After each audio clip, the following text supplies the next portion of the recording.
Hey, I'm your West Coast Warlord, Kurt Schlichter. This is our East Coast Warlord, Jim Hanson.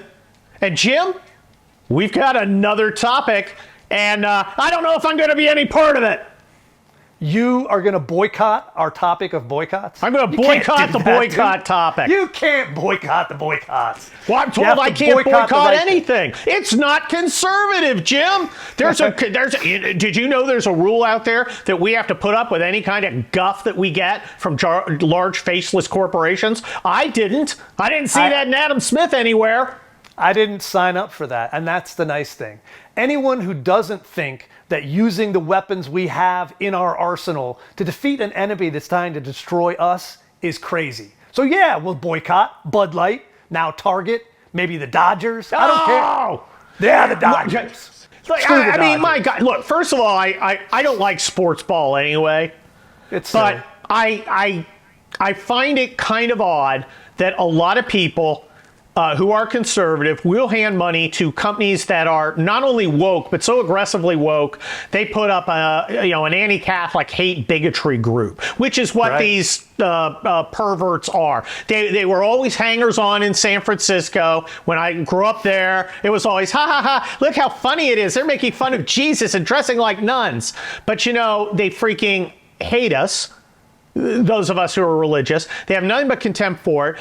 And the Dodgers feel like, well, let's see, huge Latino audience loves our sports. Let's go with the San Francisco perverts instead of the primarily Catholic Hispanic folks. It's a giant middle finger to normal people, and I'm sick of being flipped off by punks. Marketing people live on demographic data. They know who their fans are. They know they have a large Latino Catholic community who supports the Dodgers massively. And here they are, like you said, flipping them off. It's because it's a cult, and I mean the cult inside the woke left, that they're willing to overlook those things, you know, and they'll market, they're not marketing baseball, they're marketing the queer agenda, and they're selling it to people who hate it. I hope it works for them. We always thought, well, you know, Hollywood's really going to come around when it discovers there's a giant conservative audience out there.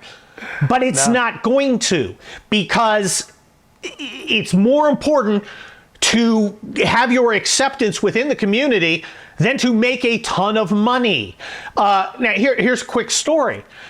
Recently, I spent time with a very senior executive at one of these giant woke corporations. I'm not going to identify for nice person.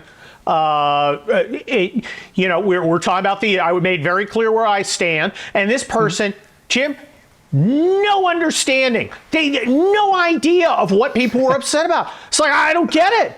What is this? Why are people upset about this? Well, blah, blah, blah, blah, blah. And I might as well be explaining particle physics to one of those damn dogs who bark at everything that walks by my house.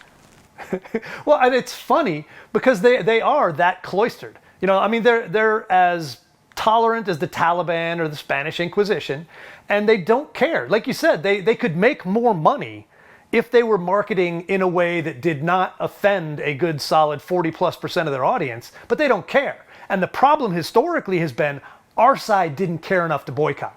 Well, guess what? It was the beer that did it. You know, when you come between a man and the can in his hand or the bottle in his hand, and you make him a queer, you know, marketer because he's got the wrong beer in his hand, he's going to put that beer down. And they did. 24% drop in sales year over year.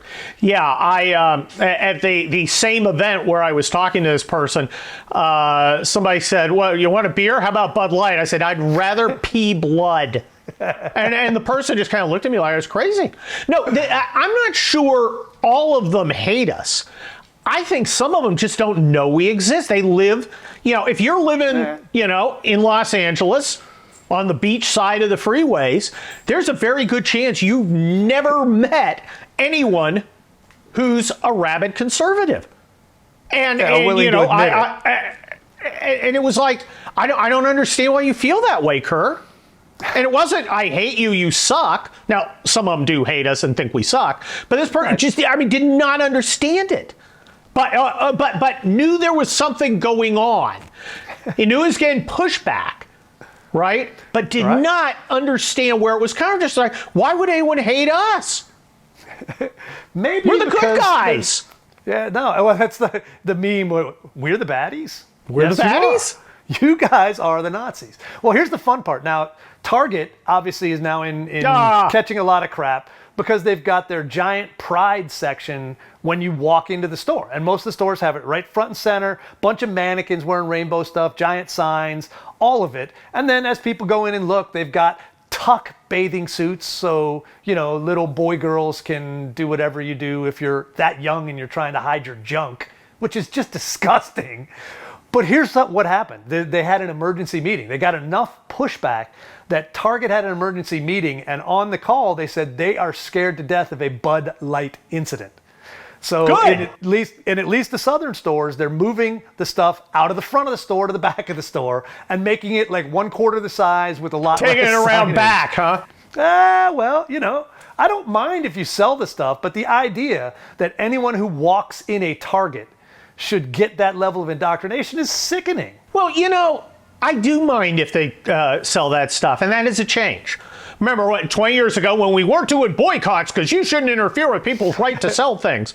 The problem is the corporations unaccountably started setting a cultural agenda. Right. And what was our power back? Well, we're not allowed to use government power to stop them because that's wrong. And we're not allowed to use economic power to stop them because that's wrong.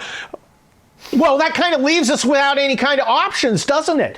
So I didn't vote for, a trans-loving society.